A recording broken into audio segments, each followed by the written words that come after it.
Lihat kadunya suasana negeri, hujan menghujat, membabi buta. Padahal kita ini semua saudara.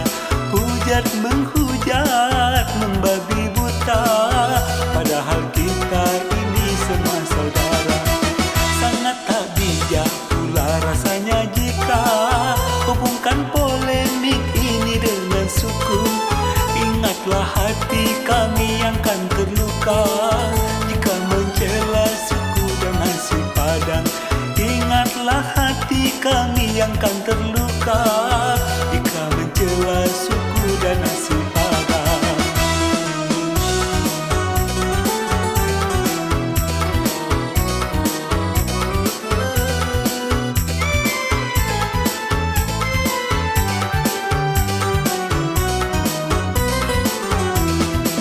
Yakinkah Tuan nak boikot nasi padang?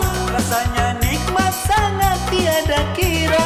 Rendangnya padang diakui dunia, membuat selera kita rasa dimanja. Sambal lado menggoda, dendeng batoko nikmat. Siapa mencoba pasti tak akan lupa. Apakah Tuan yakin nanti takkan tergoda? Jangan menyesal karena terlanjur kata. Sangat tak bijak pula rasanya jika hubungkan polemik ini dengan suku. Ingatlah hati kami yang kan terluka jika mencela suku dan nasi padang.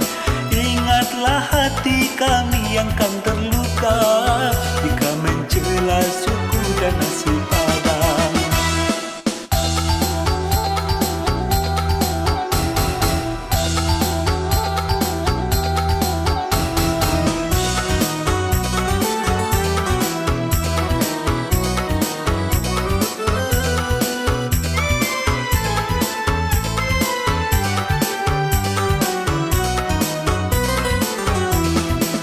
Yakinkah Tuan nak boikot nasi padang?